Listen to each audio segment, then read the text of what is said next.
How to become a plumber now and make the most money possible.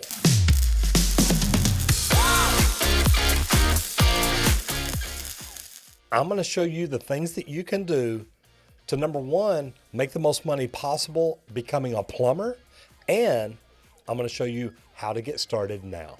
The value today is so good, you just need to subscribe and ring the bell so you don't miss anything. And if you stay till the end, I'm going to tell you 3 things that you can learn that is going to make you a great leader in the trades. That's going to help you move up and make more money. So how to become a plumber now and make the most money possible? Man, there's never been a better time. Now, if you're already a plumber, what you're going to learn today may help you think about how you can improve your career and make more money. So, like I said, do me a favor. Hang around, you're going to enjoy this. First of all, when it comes to money, we all know that you're going to make the most by starting your own company, but you could also lose the most money. If you're already in plumbing or you're already a plumber, think about that. What would you do if you were in the owner of your company's position? What could you do to help that plumbing company grow and do things better? One thing I like to say, if you don't know where you're going, any road will get you there. I want you to always think about, where do you want to end up? Now, it may change along the way, but if you want to make the most money possible, of course, the best way to do that is going to be own the biggest plumbing company possible. Now, that's a lot of headache and a lot of work, but anybody is capable of doing that. You don't need a college degree. You don't need anything like that. So starting your own company may be what you want to do. Now, I've got an entire video about that. We'll actually put the link to it down in the description. But again, if you're already in the trades and you're a journeyman and you've been doing this for a while, think about it. Is it time for you to step up and start your own company? So what are the eligibility requirements to become a plumber? Well, there's not a lot, but you've got to cover every one of them. So first of all, you have to be a citizen of the United States, or you've got to be currently registered as an apprentice or licensed as a tradesman, or you're a licensed journeyman or master plumber from another state. This is the fun one. You have to have at least 8,000 hours working in the trade. And you've got to complete a 48-hour training course approved by the Texas State Board of Plumbing Examiners, or you've been enrolled in an approved Department of Labor training program. And I'm going to tell you why that's going to be important, but I'll tell you that here in a little while, because that really goes towards going towards your master exam. Now, one note here, if you're licensed as a journeyman or master in another state, you don't have to do the 48-hour training program. But I've got to tell you, I recommend it because it is going to be based on what's going on in the state of Texas. And if you're wanting to get your Texas journeyman license, this is a great place to learn more about it. So to apply for the journeyman plumber examination, you must submit the application and make sure you complete it 100% and any other documentation, like documenting your hours, supplemental criminal history form, anything that you need. And it's going to cost you $40 to submit your application. Now, the supplemental criminal history form, you've only got to submit that if you've been found guilty of a felony. And oh, by the way, you can go to the Texas State Board of Plumbing Examiners website and get all this information.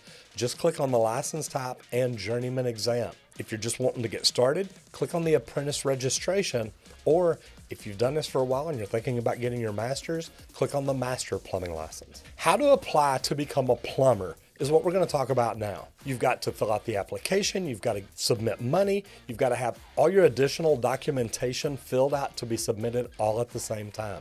And if it's not complete, they're just going to stick it in a drawer. So here's what all you got to do. Due to recent changes in the law, all the applicants and examinees in Texas now for the plumbing board are required to submit their fingerprints. Now, all the information's online, but literally you're going to go to a third-party representative that's going to take your fingerprints, do a background check, and turn it into the Texas State Board. Now, everybody has to do this.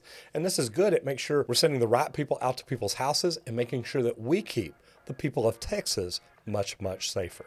Pretty much, a journeyman plumber can do anything: install, repair, change, replace, service, renovate. Man, you name it, we can do it. But here's the thing. A journeyman plumber, or even a tradesman or an apprentice, has to do this under the supervision of a responsible master plumber. Not just a master plumber, a responsible master plumber.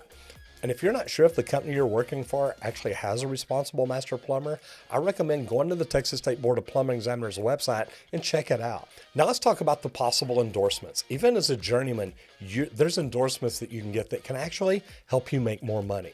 And if Like we talked about in the beginning, one day you're wanting to go in and open your own company. Think about what kind of endorsements you may want to have.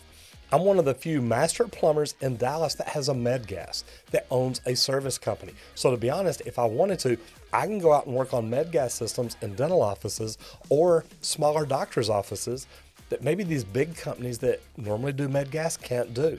So it would be beneficial for me to have a journeyman under me that can go do that too. But as a journeyman, you can get the endorsements for med gas, water supply protection specialist, and multi-purpose residential fire protection sprinkler specialist. Say that 4 times fast. No thanks, I'd rather not. So do me a favor, if you're already a plumber or you're an apprentice and you know what you want to do, what endorsements do you have, or what endorsements would you like to have? And if you're not from Texas, leave me a comment down below and let me know, how difficult is it for you to get your journeyman license in the state that you're in? And also please include the state, because I do have a lot of people asking. So what does it cost to become a plumber?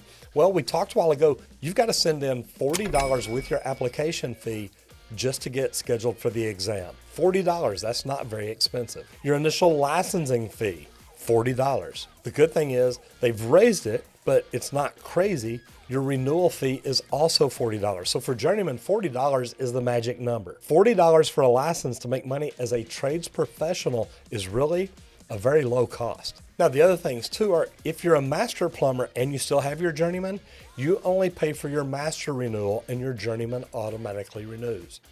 So think about it. Where do you want to be? If you want to own your own company one day, what endorsements do you want to have? And do you want to go ahead and start moving up and getting things ready for your journeyman exam? What can you learn to help you make more money? I'm going to give you 3 things that help me move up above other plumbers at the companies that I worked with. I learned construction management, not just construction management, but management itself. Look outside the industry. What can you learn to manage people to help you make more money? If you become a good foreman, a good superintendent, chances are you could become a good company owner, because one day you're going to be able to see it from that point of view and realize what you could be doing to put your people and your company in a better position to make more money. Next is leadership. What can you learn to be a good leader? Management and leadership are 2 completely different things.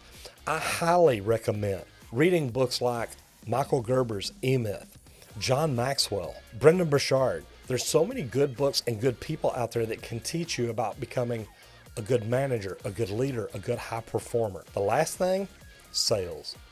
And I know plumbers hate hearing the word sales, but really it's not sales, it's options. And if you learn to listen and communicate very well, you're not really selling to people, you're just giving them great options. So do me a favor, if you learned anything today, like this video and make sure you subscribe and ring the bell. I'm Roger Wakefield, Lead AP, helping you make more money in the trades.